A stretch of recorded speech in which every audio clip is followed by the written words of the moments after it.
tey mënatuñ koo def. léegi professeur nga tijjil beneen tomb mu soxal série yi. xam nga bu yàggul Adama Mbuub ñëw na fi ñu waxtaan ci yu mel noonu. tey nag dañoo am Lamine Ndiaye te Lamine moom. théâtre rek mooy yitteem art bokk manière générale mais théâtre particulièrement. léegi bu ko defee nga tijjil ñu foofu. série yi fi ñu toll. njariñu CNRA. mais art ci jëm boppam ndax théâtre mi ngi nekk fa mu nekkoon ba tey ci jamono yi ay ñoom Cheikh Tidiane Diop ñeneen ak ci jamono boobu. yàqu na ba nga xam ne léegi lu ne la ñuy génn ci téléfilm di ko proposé nit ñu koy seetaan. waaw Pape Maguette li nga wax ni naa si sawar lool ndax mooy li ñuy waxtaan léegi rek balaa ñuy tàmbali. maa ngi wax ne ñoom dañoo bokk si ñi nga xam ne dañoo participer suñu éducation. di jouer li nga xam ne dafa ànd ak teggin dafa ànd ak yar dafay jàngale. maanaam ñoom ils interprétaient notre société te lii nag interpréter ko ba mën a sensibiliser mën a éduquer. dafa laaj au moins nga xam. xam dafa war a jiitu. paresse boobu nag ci xam laa gisee jamono bii moo tumuranke léegi jamono bii ce n'est plus une œuvre sociale nekkatul une œuvre de solidarité communautaire pour participer à l'éducation de tout le monde c'est devenu un business maanaam léegi liggéey la. donc jamono bi lañ tollal nag ñu mel ni ñoom nag. jàpp naa dañoo tumuranke ndax man su may xool jamono bi série yi wax dëgg yàlla scène yu may gis sax pour man c'est choquant c'est déplacé ku responsable ba pare xam responsabilité am ci askan bi ak si penc bi man jàpp naa ni yenn yi sax waru koo produire ba di ko wane. donc moom nag wax dëgg yàlla référence la suñuy wax waxu théâtre sénégalais wax dëgg yàlla moom kenn mënu koo ñàkk a tudd. donc moom war nañu andil jàngat nag ci nan la jàngatee déjà moom série yi jamono bii. waaw mais moom sax am na ci yoo xam ne mi ngi ci. waaw xam naa di accompagner jeunes yi rek. di accompagner jeunes yi peut-être buñ leen ciy gis ñoom wala ñoom buñ ciy bokk mën naa mu tane ndax am na ci yooyu moom bu ci nekkee li wér te wóor mooy du seetaan ñu di ko def. mais ban jàngat nga mën a am ci téléfilm yeeg série yi guddi gi ni mu bare ci suñu télé yi ak li muy influence bi muy am ci jeunesse bi dama waaw man dama gis ne Pape Maguette le phénomène la bi nga xam ne aujourd'hui c'est un mouvement mondial. xam naa ni téye ko du war a mën a nekk. daf ñuy delloowaat ci benn point bu am solo. muy point wu régulation ak contrôle. xam nga am nay dëkk ci àdduna bi nga xam ne n'importe quel contenu dugg seen biir dëkk n'est-ce pas ndax vérifié nañ seen dëkk ba nga xam ne seen ay contenu ñoom ñoo koy proposer seen ay population. man dama jàpp ni culture mooy axe bu gën a important sax moom ak éducation. ñaar yi état bu ko dominé wul. mënul def population ñu nekk ni ñu war a nekk ni ndax sa jeunesse si ñaar la ñuy dox ci éducation la école la. benn bi culture la. donc une politique culturelle ak une politique de l'éducation ñaar yi dafa central boo bëggee former un futur citoyen. état bi nag su tere woon sax instant téléfilm yi ndax gis naa ñu bëri ñu si combat boobu même su ko tere woon il y a l'internet. il y a des films beaucoup plus catastrophiques yoo xam ne ñu ngi passé wu autre part ci àdduna bi maa ngi xool barki dem rek gis benn série bi yoo xam mu ngi war a waajal ay xale yoo xam ne c'est presque pédophile dafa nar a dem Netflix sénégalais yi nekk Netflix ils sont très nombreux plus de 200 000 sénégalais ont des comptes Netflix donc pour mën problème bi war nañu am benn vision globale pour mën ko saafaral maanaam quels sont les contenus que l'État sénégalais est prêt à laisser consommer son peuple moom. quels sont les contenus que l'État sénégalais autorise ñu mën ko produire pour son peuple aussi bien à l'interne comme à l'externe ndax boo nekk sa biir kër di defarit nag nit ki nekk àll di yàqit ba tey kër gi wax dëgg yàlla du jàkk donc on est confronté à ce double problème bi nga xam ne dafa laal suñu souveraineté numérique dafa laal suñu politique culturelle ak suñu politique de l'éducation man jàpp naa ne war nañ si def assise sax pour mën a régler problème bi parce que lii nii li muy jur ji wax dëgg yàlla na doy waar film góor jigéen yi instant yi ñoo ëpp Netflix séries yëpp c'est des séries homosexuelles ak des séries yoo xam ne presque pédophile am na si benn bi nga xam ne war na génn septembre bi benn sénégalaise moo ko def qui est en France n'est-ce pas film bi presque xam naa ni pédophile la bëgg neexal donc nga gis ni rek contenu yëpp dina gën a dugg ndax la connexion est là ñu ciy seen ay téléphone vraiment pour man daal problème bu ngan la bi nga xam ne wax ci benn série wala ñaar yi daw fi Sénégal sincèrement réglé wu ko Lamine waaw xam nga man bu may def diagnostic bi damay wékku ci la Baye Senghor waxoon Senghor dafa ñu wax ne la culture est au début et à la fin de tout développement bu ñu koy dégg ci ñi nga xam ne nii xamuñu waxu Senghor dañ koy yóbbu ci sabar bi ne tëggum sabar donc mooy culture te du loolu sabar dafa am culture am c'est vrai parce que boo déggee ñu leen culture sabar xam sabar a tax ku jàng sabar ku mel ni du Ndiaye Rose tey amuñu dara lu ñu lam-lamee ci xam-xam bi mu am ci sabar ak ñeneen ñu mel ni moom bari nañ ci dëkk bi bu ma jegee ci loolu dafa am loo junj sànq maanaam théâtre bi du théâtre la ñuy def c'est des téléfilms au départ en 72 bi nga xamee ni RTS ubbi na yoon wi dañ doon def ay captation foofu lañ doon def théâtre ñu ñuy filmer mu mel ni fii scène bi rek comme ni ñuy toogee nii caméra yi nekk fii di ñuy filmer donc image yi la ñuy jël image yooyu nag bu ñu koy jël moo tudd captation maanaam la télévision vient capter les images sur scène bon loolu sax dafay nuru au théâtre ce soir bon ñu dem yi fi di yéeg ba ñu ñam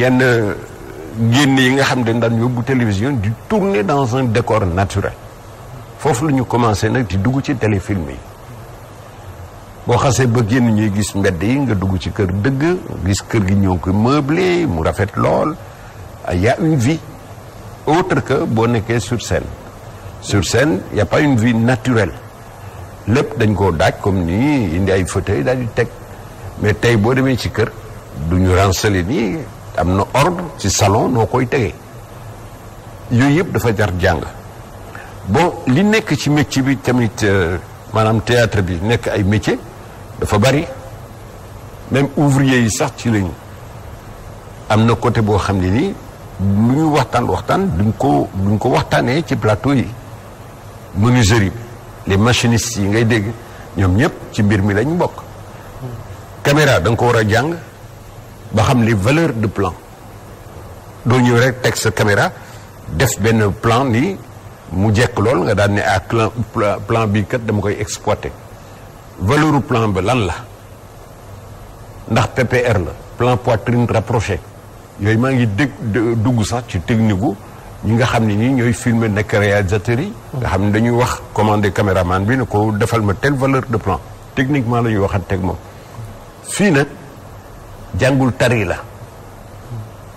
ba yëf yi raxee jàngul tari le Sénégal wëlbatiku yëf yi jaxasoo door dëpp yi am ñi def ko wutub xaalis parce que boo filmer actuellement ak internet li mu ñu may les plateformes politiciens yi sonn nañ lool amul lu leen dul bakkee lu leen dul wax soo gisee ma gedd loolu tax damay seetaan ba ci je me pose des questions ma ni quelles sont les personnalités de ce pays là est-ce que waruñ delluwaat ci éducation yi di leen xamal yenn yi parce que da ngay dégg nit wax la benn peeru wax boo xam ne nii yëpp du début à la fin ngeen baal ma ci wax ji kàcc la te buñ ko tàmmalee suñu réew gone yi toog di seetaan télé bi di seetaan kàcc yooyu la nga commencé di changer seen xel parce que Pape Maguette dafa am lu garaaw ci métier bi lu ñu xamul ñu tuddee ko la génétique la génétique est un ensemble foofu ngay jaar boo buggee changer ji ko nit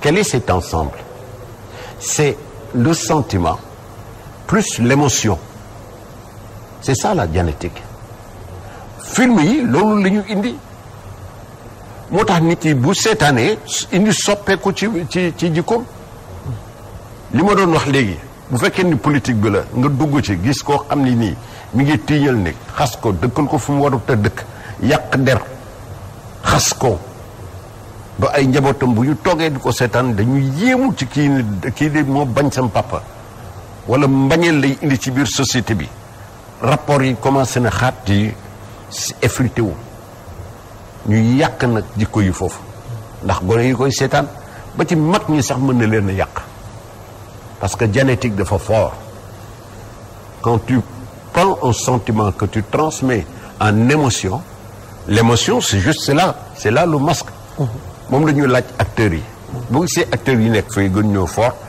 day toujours bu ñu jouer tu vois beaucoup de plans serrés du dépasser fii GP gros plan wala TGP du ko dépasser wala plan rapproché c'est à des niveaux mais yooyu yëpp day indi la ñuy tuddee dramatisation bi parce que noo ko gënee jege ñuy jàng fii ci kanamam la muy génn rek moom la ñuy jàng olof nee na kanam du kaso waaye ko ci tëj mu xam ko loolu ci njàngum wolof bi la nga xool donc importance su téléfilm yi naka la ñuy jouer ci xelu nit ñi ak dimension bañ koy indi du ko nas bu mel ni nga yore sa fil rek jël sa puso acca boo tooyalee rek woñ ko ba mu kii daal di dugg ci bën puso bi alors yooyu bokk na ci li nga xam ne nii mooy yàq jikko nit ñi suñ bëggee nag rectifier maanaam fexe ba jubbanti mbir yi dañuy transformer ces acteurs en des entreprises ambulantes ba pare nas ci ñoom non classique ku mel ni Sëñ Tuuba amul lu fi defoon l'aventure ambiguë bind nañ ko mën nañ ko jouer foofu dañ lay woon yar dëggantaan boo lire livre bi li tax ma ni artiste war na jàng da ngay ñëw jël benn texte nañ ko bindee maanaam te nañ ko tënkee ka ko bind mi ngi ci nas poésie nas ci ay symbole nga xam ni symbole yi du dara lu mooy su ma buggee wax or ma tuddee ko lem yu demee noonu yow mi liir war nga ko mën a décortiquer ci théâtre bi nag lay dugg noonu parce que théâtre moo gën a garaaw fii encore ci xam-xam bi mu lay jox ak bi muy nas ci nit ki moo tax tubaab fonk ko boo demee fële dañuy jënd 1 an seen billet toog di xaar benn programme théâtral ñooñu ñoo ko xam man dem naa jusqu'à la comédie française mais ba ma fa demee public bi li ñu doon jouer lors des écritures africaines dañu bëggoon xam Afrique naka lay noyyee donc ñun lañ fa doon jouer ñoo ngi doon lire ci sentiments yi doon génne en émotion donc yooyu yëpp dafa nekk njëriñ xam-xam njëriñu société bi ñu ne ko fi ñukk di sosal nit di tooñ nit mag ñu njëkk yi xamuñu woon loolu bu ñu tibbee ci ñoom Sénégal doo réer ku fi réer rek da nga sàggani sa bopp léegi Lamine bu loolu lépp muy xam-xam bi nga xam ne nii moo war ci ki bëgg a def théâtre naka lañ koy defee yëpp c'est important am na solo trop mais boo xoolee tey série yi nga xam ne mooy jàll ci télé yi duñ ci cité benn rek mais dañuy wax yëpp rek pratiquement yëpp c'est-à-dire effet ni ñu koy tourné ak yenn scène ni ñu ciy wane ku mel ne yow bu fi nekkee lii nga takk tey théâtre moo la ko jox ak lii fii mu am solo trop mais c'est-à-dire boo toogee di gis loolu yow ban sentiment la lay def et que yéen seen taxawaay ci loolu lan la war a doon ndax yéen a ngi ciy dox pour yooyu am coppeeku xale yi seen bopp dañuy nit balaa ngay am xam-xam nga neex a waxal man mën naa jóg tey gis benn xale nekk ci moom jéem ko yedd wa ilaa sax ma jéem ko tette dinaa xam ni kii nasul dara ci bopp bi xam-xam amu ko parce que man dinaa ko yëg mais li may metti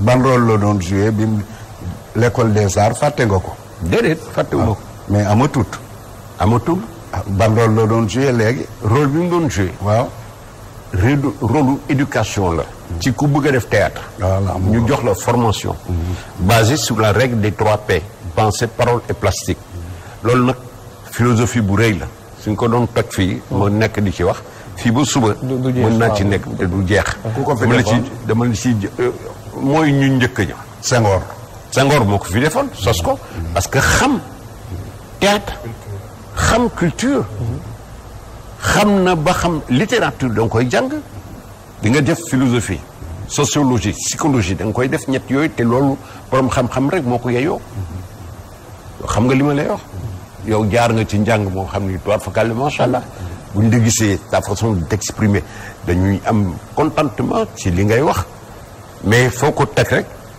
pour yow foofu la xam nga comédie française lu ma fa yóbbu woon Phèdre laa doon Phèdre Ndiaye non Phèdre la pièce de Racine d'accord ok de Racine moo ma fa yóbbu woon mais bu décor bi ne tëll da ngay waaru waaw mais nag fii itam Lamine Beaux-Arts bari na problème de trop sax amul ay moyens section théâtre bi nag moom déjà waxuma sax léegi mais man mii dama fa jaar. ci art plastique. mais ba ma fay jaar itam man vraiment pratiquement boo duggee da nga naan mais lii la ñuy wax ay concours am ko dugg fii et concours yu sévère nag pour nga mën dugg foofu.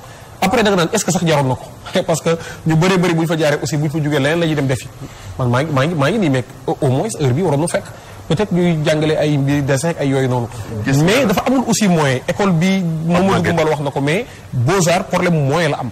man waxuma ñi fay jàng chaque jour ñi ngi laaj seen i moyens ak seen i. man waxuma sax Beaux-Arts boo déggee ñuy wax problème mu moyen. waaw c'est parce que wax dëgg fa yàlla nag comme ba ñu amoon amatuñ ko.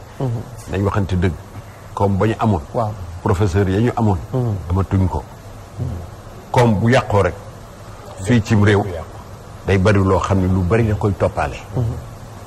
tey ak pandémie bii dugg tey looy mën a wax ci Sénégal ci koom.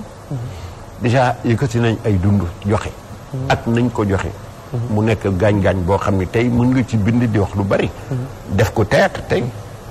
pour nit ñi gën a xam li ma tax ma je tiens vraiment à la sensibilisation. théâtre médium de communication la. buñ ko exploité. te boo jàngee communication sincèrement buñ la joxee thème di nga xam noo koy dépouiller techniquement. pour mun a xam artistes yi ku ci nekk loo koy jox. liggéey ak moom pour que mu mën a génn la nga soxla yow bind ko. waaw yéen vieille école bi nan ngeen gisee production théâtrale du théâtral sax mais téléfilm yi ni ñu koy joué léegi ay nit yoo xam ne dañuy jël art bi dugg ko ngir am tour ngir am benn standing de vie. remplacer yéen ñi nga xam ne vous êtes les artistes professionnels. man damay duggal télévision yi nañ wut directeur artistique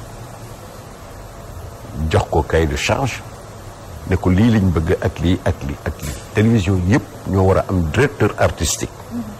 kooku nag beneen pàcc la boo xam ni ça dépend ci koom yi télévision yi am.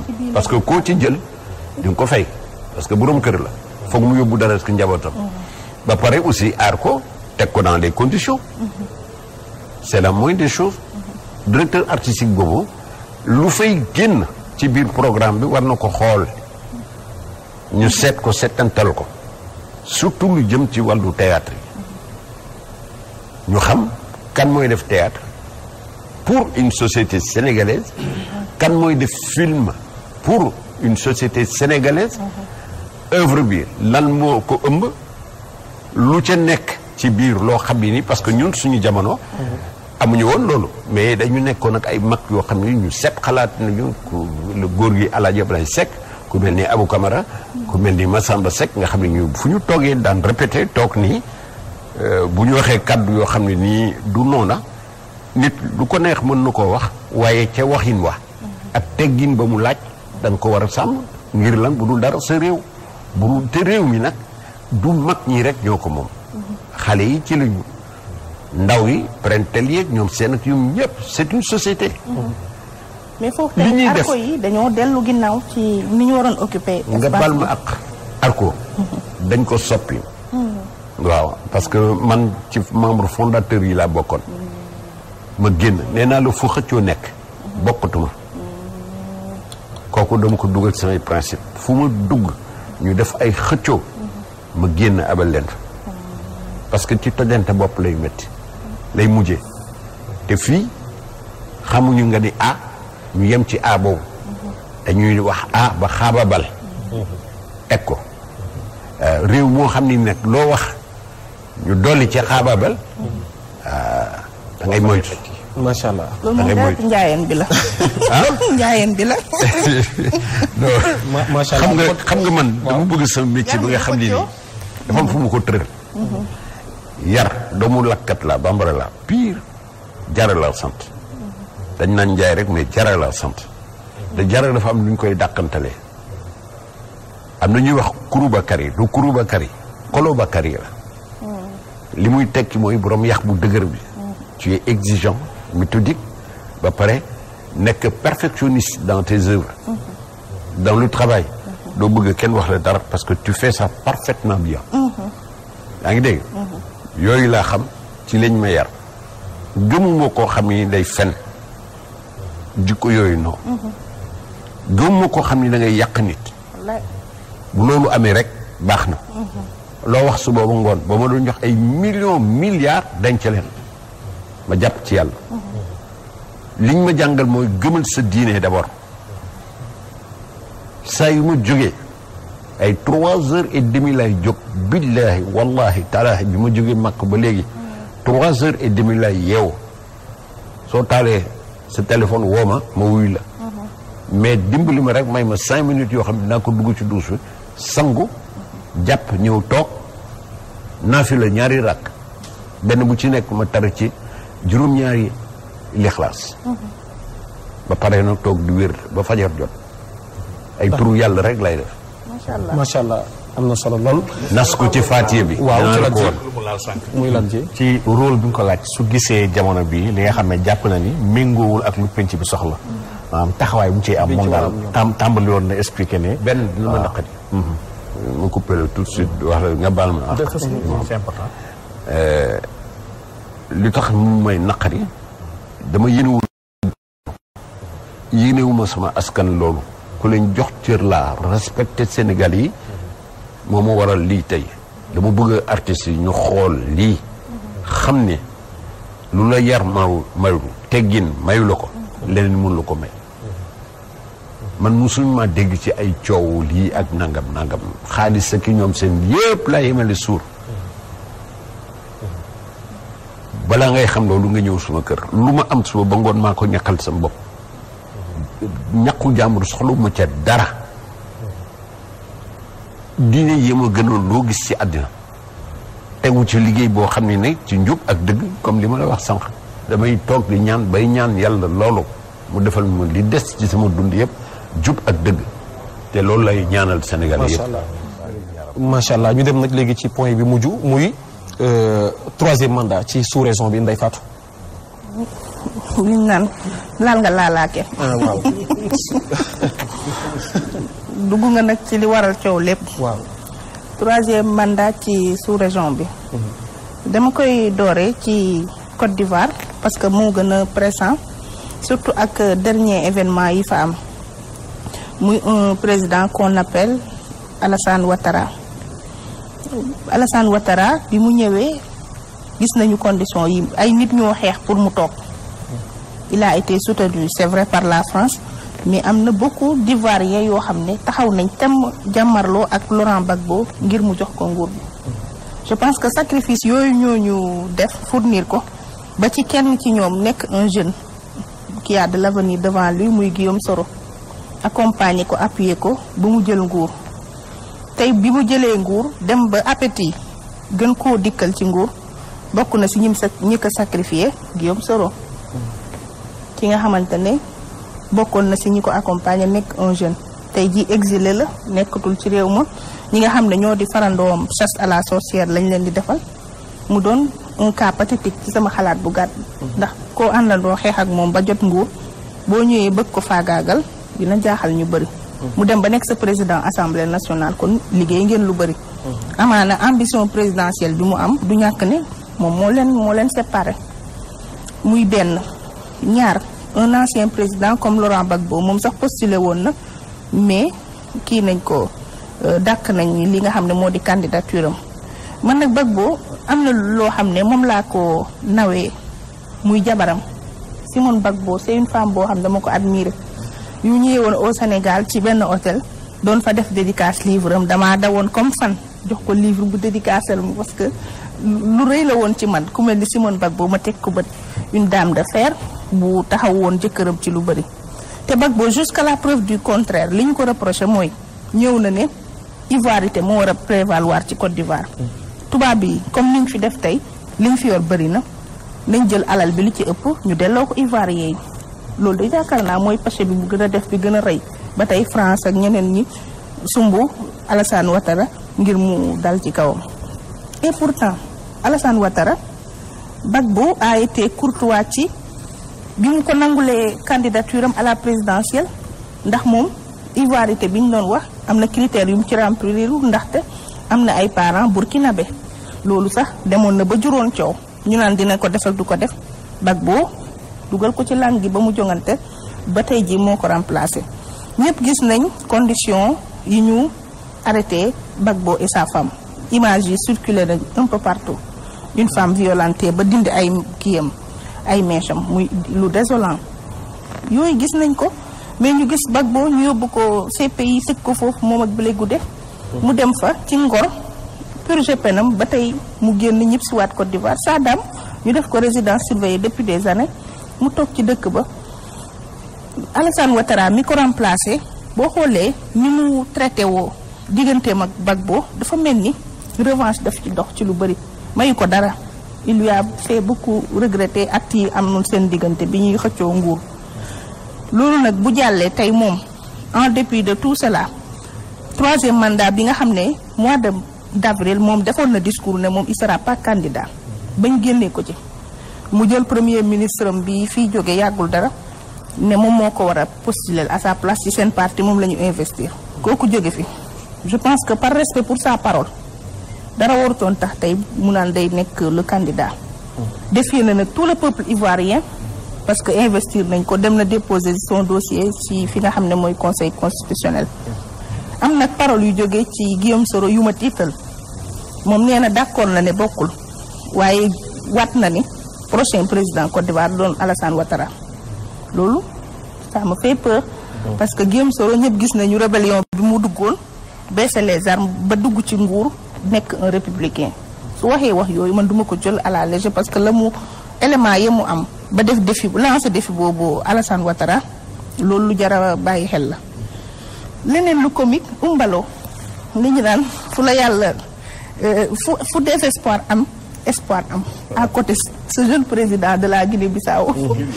ah moom de li ñu naan mu ngi dundal mu ngi koy defanteeg paay ndax dal nag ci ki nga xamante ne moo di Alpha Condé mais ci échange téléphonique bu mu am ak Ouattara kooku ne ko mon fils mu ne ko je ne suis pas votre fils on est des collègues vous êtes président je suis président donc ne m'appelez pas votre fils je suis pas votre fils loolu li may inspiré mooy un jeune bu nar a remettre les pendules à l'heure à des gens yoo xam ne dañoo xaaroon ci ñoom sagesse parce que ñoom ñëpp 3e âge lañ Ouattara Condé ba ci IBK bi fi génn buñ jógee Côte d'Ivoire nga ñëw ci Alpha Condé un grand intellectuel dem France yàgg fa def fa des années fii ñëw na fi ba tàyyi Sénégal Dakar la preuve bëri na fi ñi nga xam ne ay xaritam lañ moom it ñu bëri yaakaaroon nañ ci moom posture intellectuelle buy tax dina démocratiser la vie politique en Guinée mais gis nañu toujours yenn jafe-jafe yu muy teg ki nga xam ne mooy principal opposant muy Cellou Dalein Diallo man kooku laay jàpp ne c'est un républicain ndax à 2 reprises ay élections day am mu waroon a taxaw woo partem ak ay militants am ne nañu xeex mais day am discours apaisant génn ci wàllu xeex kon kooku c'est un opposant boo xam ne bëggul deret di tuuru Alpha Condé nag ci wàllu candidature 3e bi instant bi plus de 100 morts deewagum nañ te fekk ñuy dem présidentielle bi octobre bi man gëm naa ni dina am yeneen deret yoo xam ne dina tuuru ci contexte boobu nag ci la Mali amee tamit coup d'état wala coup de force ay militaires war koo yor ma jàpp ne Afrique sowu jant moment yi projecteurs yi braqué wu nañ si ñun mais vraiment ñu ngi illustré wu d'une manière boo xam ne dara rafetu ci c'est négatif et il faudrait que ñu jéem a changer tendance boobu parce que sagaluñu benn yoon. macha allah am na solo trop. Professeur. laata ñuy dem ci.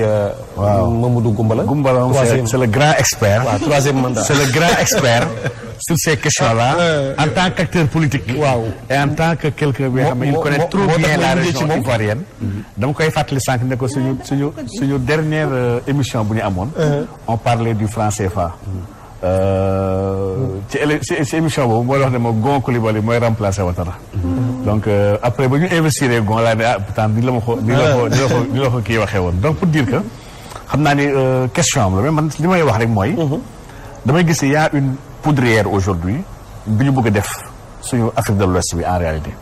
umpale woo ni dans le projet des CER maanaam des communautés économiques régionales bu continent africain bi yëpp CER bu Afrique de l'Ouest moo gën a avancé sax ci wàllu intégration ci wàllu économie ba ci wàllu monnaie ñu ngi waroon am une monnaie commune wala une monnaie unique ci juillet bi passé 2020 avec l'ECO n'est-ce pas région bi nag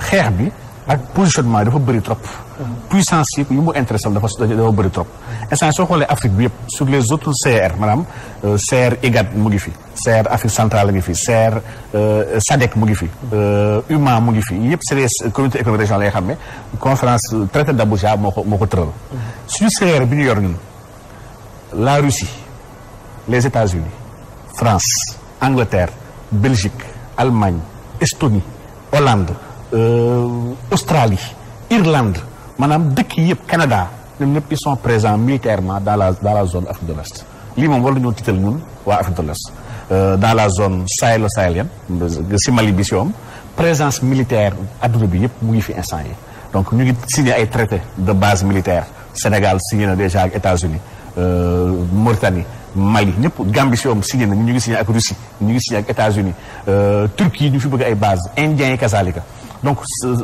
tourisme bi def nañ ko fii capitale la instant yi déjà Mali bi donc avec la Mujao ngi fa AQMI mu ngi fa Al-Qaïda Ansaruddin mu ngi fa vraiment wax dëgg yàlla dafa bëri ay forces yu fi nekk loolu yi nga xam ne dafa mel ni dañoo bëgg transférer le terrorisme mondial ba ñu xamoon vers Afghanistan ak Irak ak l'axe du mal bu américain yi waxoon dafa nañ ko bëgg transférer fii en Afrique de l'Ouest lii nag suñu président man dama jàpp nañ ci bàyyi xel war nañu bañ a transformer en poudrière zone bi nga xam ne ba mu bañ a nuroog zone yee nekk fële ci kaw nga xam ne amatuñu jàmm dëkk yu mel ni ñoom Liban dëkk yu mel ni ñoom Palestine nag ñoom Israël yooyu ba ñu tàqalikoog jàmm yàgg na jàpp naa ni dafa laaj tact dafa laaj tam maturité si peuple yi ñu bàyyi xel teraanga bi ñu yàlla jox te jàpp naa ne mooy capital bu ëpp solo mooy la paix sécurité ak paix boobu su amul rek écoute développement bi ñu mënti wax mënul am troisième mandat nag man jàpp naa ne ñii c'est des jusqu'au-boutistes dafa am dëkk yee xam ne dañoo tàmb fitna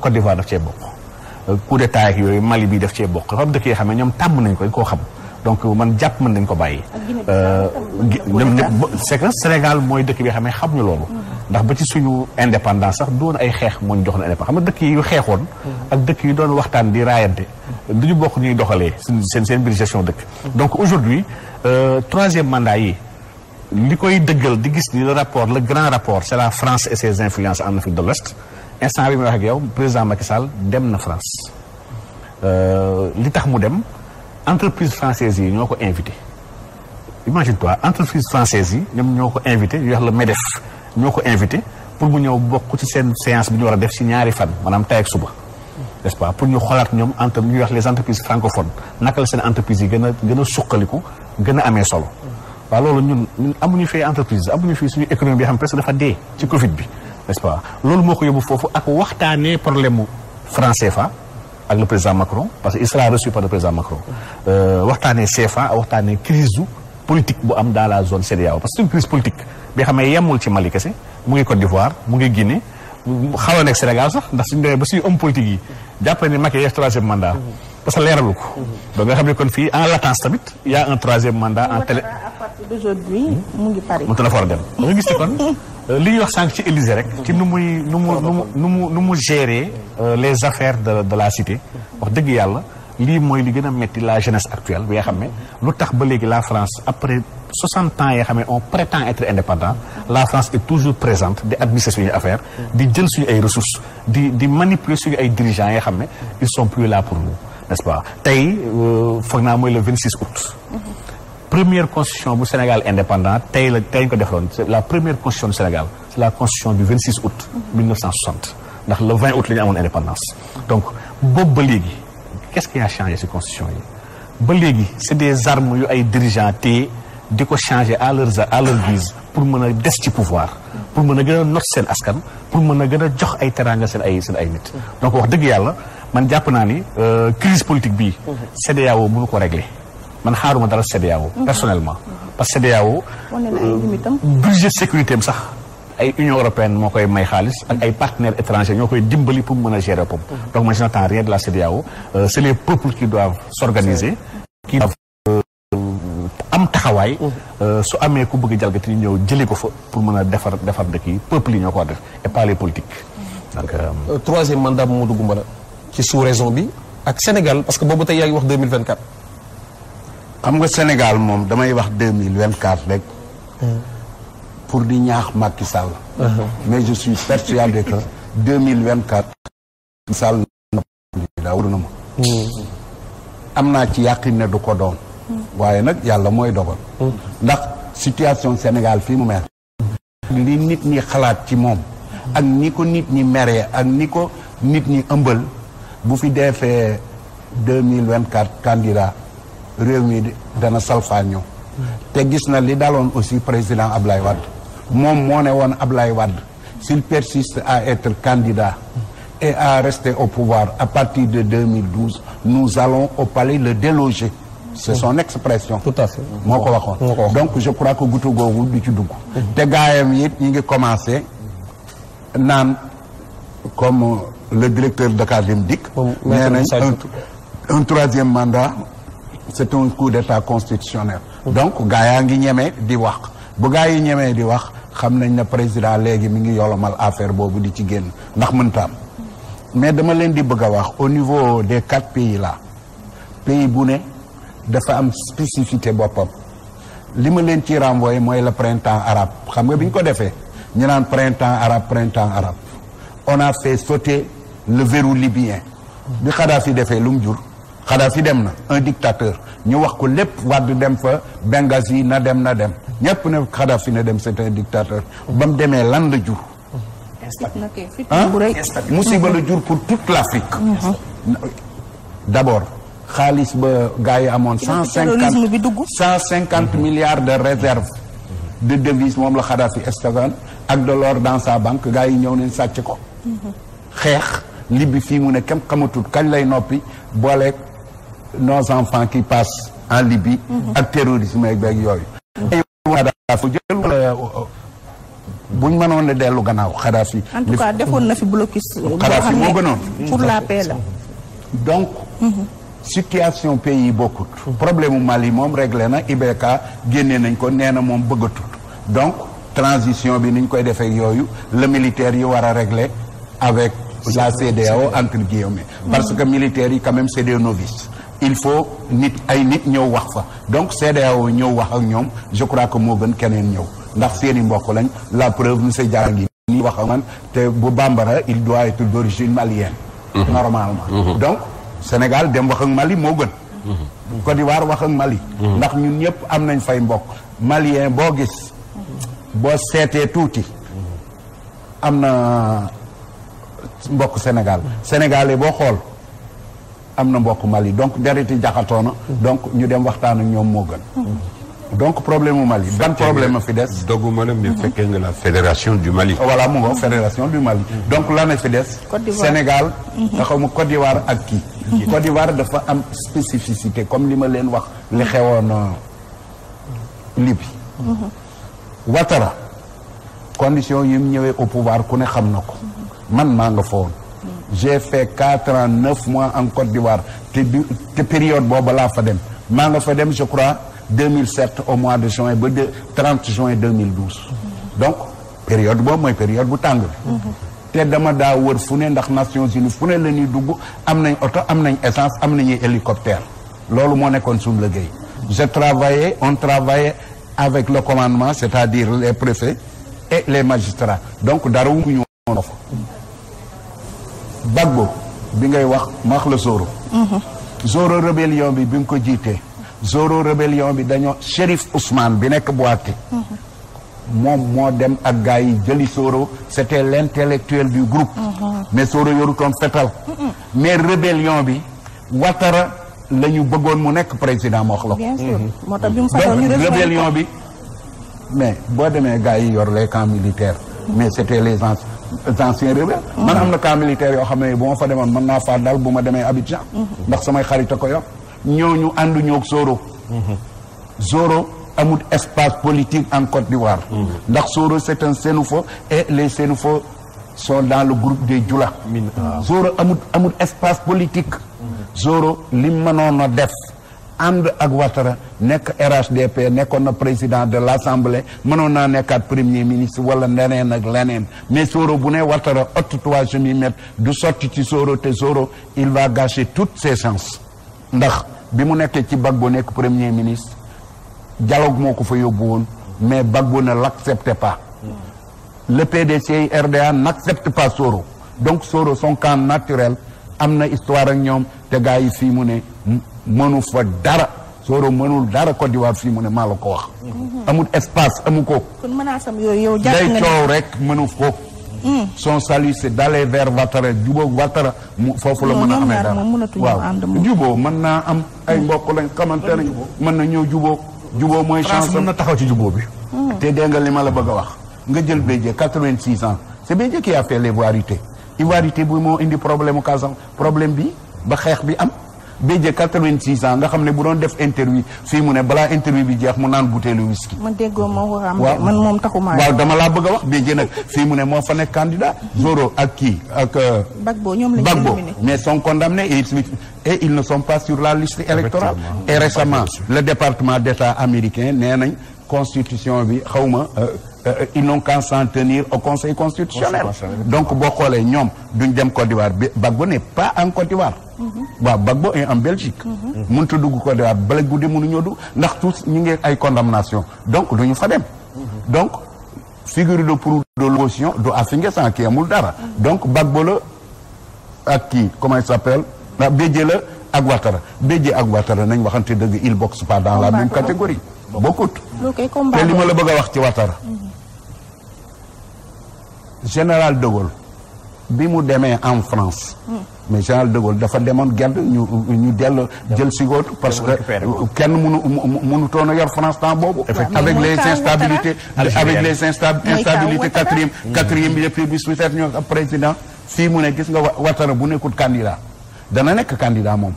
te li ma wóor dana gagné gis nga wéru Ouattara buñ ko enlevé en Côte d'Ivoire danañ fa am guerre bu commencé waat parce que PDC yi bi ngi ñoom ñoo waa kër Gbagbo ñoo cay dellu nekkaat ca di xeex.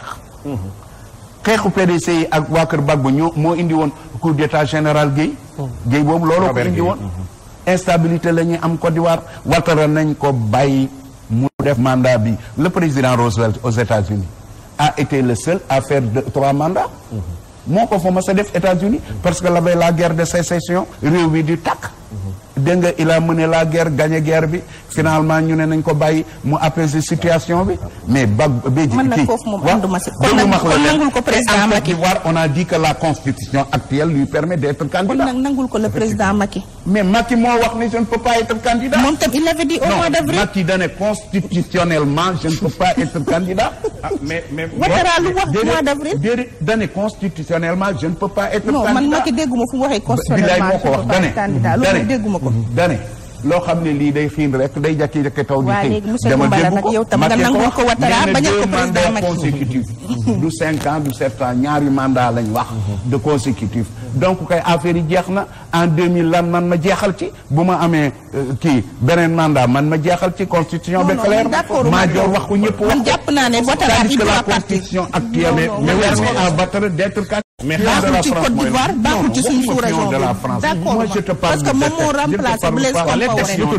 les textes l'autorisent. waaw mais xalaatoo ni instant yi par rapport ak situation bi du mu demee nii. non warul dem su Ouattara demee élection en principe il doit gagner devant Bédié. non on lui a balisé le boulevard su gagné xalaatoo ni dëkk bi dina yëngu. dina yëngu xam nga en Côte d'Ivoire ce qui s'agit c'est des gosses qu'on paye. non mais la classe politique dans son ensemble ñi ci ëpp doole.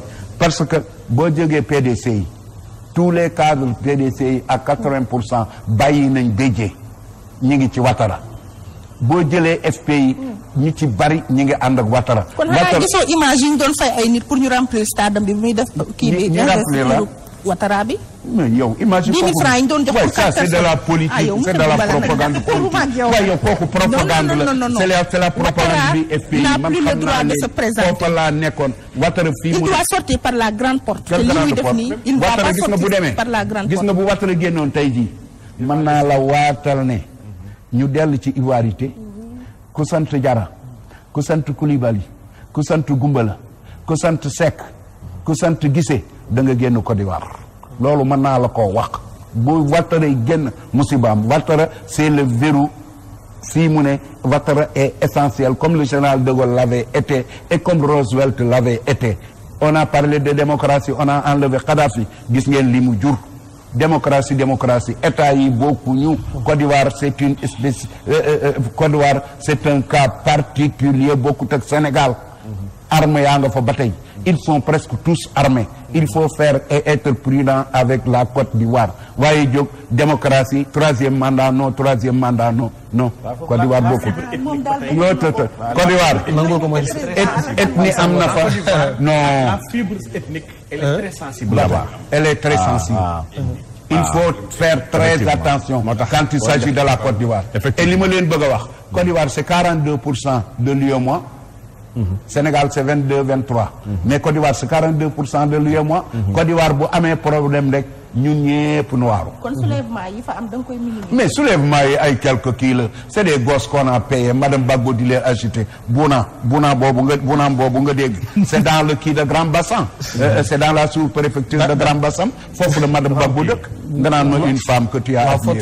photo yi lay ñëw parce que ñoom ñu ngi may madame Gbagbo xam ne temps bi jeex na lépp li taal Côte d'Ivoire madame Gbagbo jógu ci lépp li taal Côte d'Ivoire ci Alassane Ouattara mii def carrière internationale ñëw ci réewam servir ko war a génn noppalu moo ko nar a indi. Ouattara d'accord bi mu jëlee réew mi la Côte d'Ivoire am une croissance à 2 chiffres. dëgg la wala du dëgg non waaw kon bàyyi ko foofu. la Côte d'Ivoire léegi day. kon bàyyi fi tam ingénieur bi nekk palais. EVEA bi da koy produire. cacao bi da koy produire café bi maanaam léegi duutuñ ko jël à l'état brut lépp fa lañ koy transformer yow macha allah nii nga xeese war na may produit ivoirien doo utiliser c'est la Côte d'Ivoire qui nous produit produit cosmétique. Serigne Cheikh Tidiane bu ko defee kon ñu def tampon rapidement rek dem ci photo yi tëj waxtaan wi incha allah. Ouattara c'est une nécessité actuellement en Côte d'Ivoire personne n'est indispensable on le dit mais la plupart des gens qui le disent.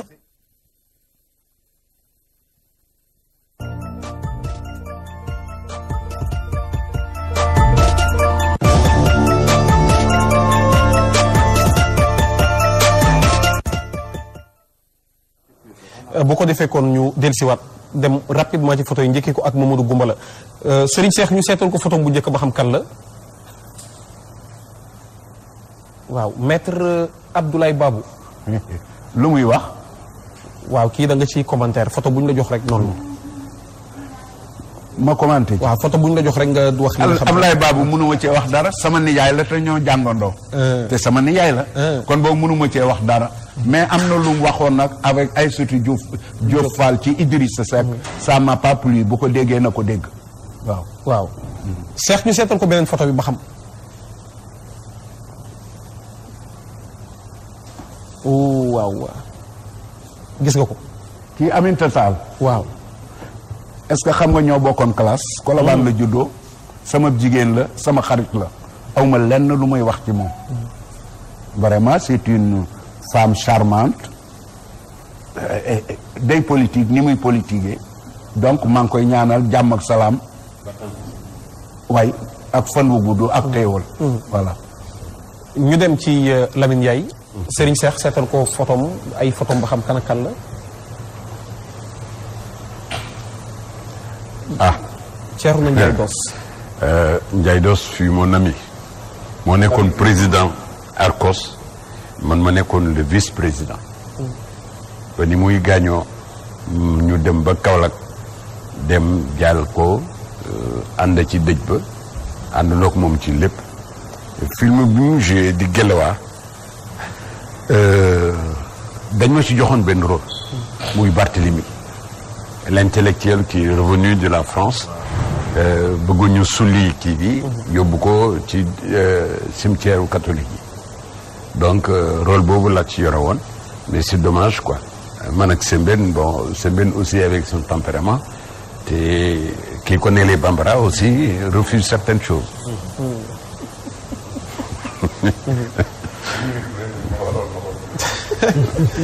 boo bëggee ñu seetal la ko de. seetal leen ma ko ma def commentaire ci moom. Serigne Cheikh Tidiane Diop seetal ma photo Mimi Touré pour Mamadou Goumbala da ko moom moo ko bëgg bu ko defee nag ñu seetal ma deuxième photo pour Lamine Ndiaye ñu seet kan la le temps que ñu gis Mimi Touré.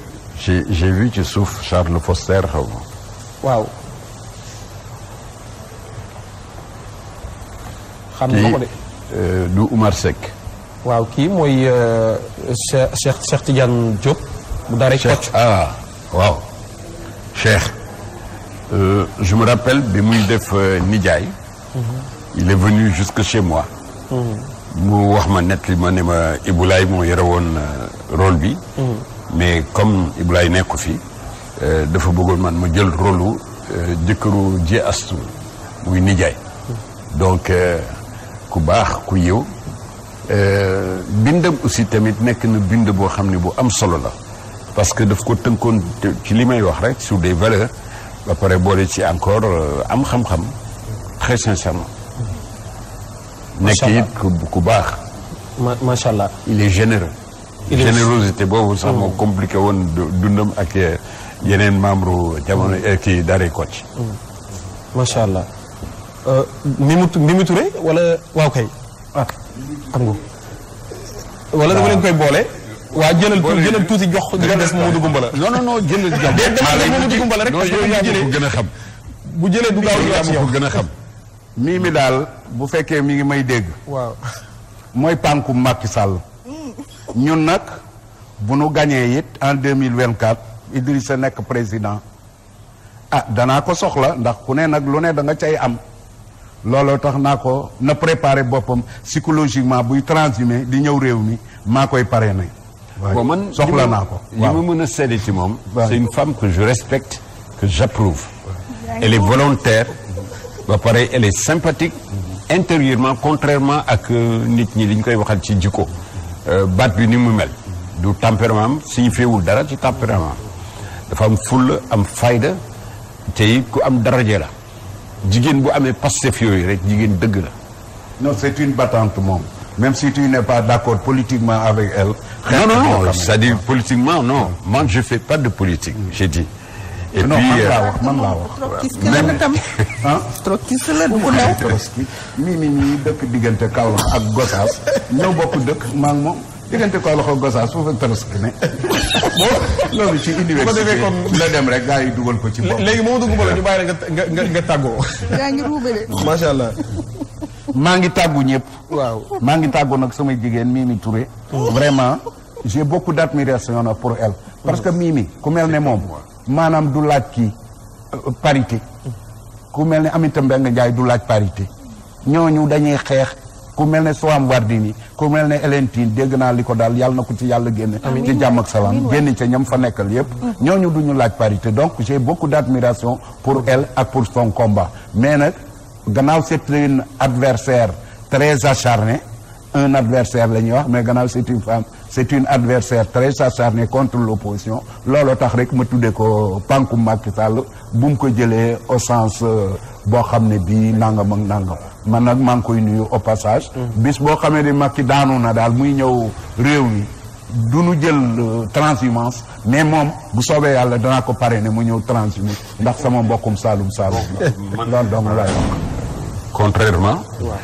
je la respecte beaucoup. parce que ni mu mel li tax mu neex ma. fulla gi góor waroon am moom la nas ci boppam. moo ñu ci loolu. ba ñu respecté ko. dañ koy wax la dame de fer. c'est pas une dame de fer. comme on l'entend. kooku nag madame Thatcher ko moom. elle est d'une personnalité inouïe. madame Thatcher moo ko moom. waaw Maggie Thatcher. moo tax ma ni dëkku fii kon du moom. ci yaram. boo ko xamee dëgg foo jaar jox ko cër. ci ni muy doxalee. boo ko déggee. am na fulla am na fayda te loolu la ñu bëgg ci personnalité yi nga xam ni ñoo ñu jiite. waaw kay mu ba pare boole ci jub. voilà nga tàggoo wale comme ni ngi may def signe. xam naa waaw bal ngi tàggu ñëpp di ñaanal ñëpp. man daal sama mbokku artistes yi laay wax. liggéey leen ndax liggéey dafa am solo. dama leen di yéene lii nga xam ne nii tey daanaka ñoo ko bokk parce que c'est la même famille. bokk fii bokk faa man bokkuma ci yooyu. c'est la même famille lépp ñoo ko bokk ngir yàlla ak yonent ba gëm leen li ngeen doon am fulla ci li ngeen di def te ngeen wékku sur des valeurs. parce que loolu rek lañ leen di respecter. macha allah mbokk yi les valeurs am nañ importance lool képp koo xam ne ni Sénégal yi nga sax lay wax particulièrement ñiy def théâtre boo leen di defeti seeni film ak yooyu na bokk sur les valeurs. macha allah professeur. macha allah message bu lancé message bu am solo. message bu fort la. yàlla na yàlla dolli jàmm Sénégal. yàlla defal ñu tawféex dëppale xol yi. yàlla barkeel ñu may ñu nawet gu barkeel yàlla def tawfiix ak taysiir ci lépp ñu mënti yëngu ci barke yonent bi sallallahu alayhi wa sallam di leen ziar di am mbégte nag parce que bokk jotaay bi wax dëgg yàlla amoon na solo trop riche na te bëri na njariñ yàlla na yàlla sàmm leen ñoom ñaar ñëpp guddal seen i fan dëgëral leen ndax soxla nañ ñu mel ni ñoom mag yu mel ni dëkk bi soxla yàlla leen yàlla sàmm. waa kontaan rek Pape Maguette ci plateau bi rawatina ci invité yi waaye nag kontaan ci monsieur Goumbala moom dafa bokk ci politiciens yi nga xam ne dama leen naw ci dafa entier c'est quelqu'un de très entier li muy gëm lay wax et puis d'une manière simple te boo ko xoolee xool personnalité mu xam ne ci politique rek la ko teg mais tegu ko ci xol wala ci dënn mais lu muy wax la rek di ko défendre comme idée waaw ma leen di jaajëfal bu baax di jaajëfal professeur. macha allah am moon mbégte bu baax kon ci dalal ko Mamadou Goumbala bu yàgg la waroon doon sax waaye xat-xat yeeg yooyu ndax boobu oustaz muy coordonné lépp xam na ci dara Lamine Ndiaye moom sama père maa ngi koy ziar bu baax a baax sama père la amoon mbégte itam ci dalal ko di ko ñaanal lii mu takk jikko macha allah yeneen topp ci professeur ñi ngi amoon mbégte yow itam bu baax a baax di fegoog yow Ndeye Fatou Ndiaye tamit noonu dootuñ leen kii sax ci dara dañuy wax ne am nañ mbégte yam ci l'équipe technique Serigne Cheikh Tidiane Diop ak ñi mu ko àndal Mballo mi ngi ci wetam Pape Modou Mami Kanté bi fi nekkoon Ousseynou Sall ak ñi nga xam ne nii ñoo bokk liggéey bi ñëpp Oustaz Assane ci coordination bi àllarba ak jàmm incha allah daañu del si dalalaat ñeneen waxtaanee ba tey lu soxal réewum Sénégal adduna bi de manière générale jaa ngeen jëf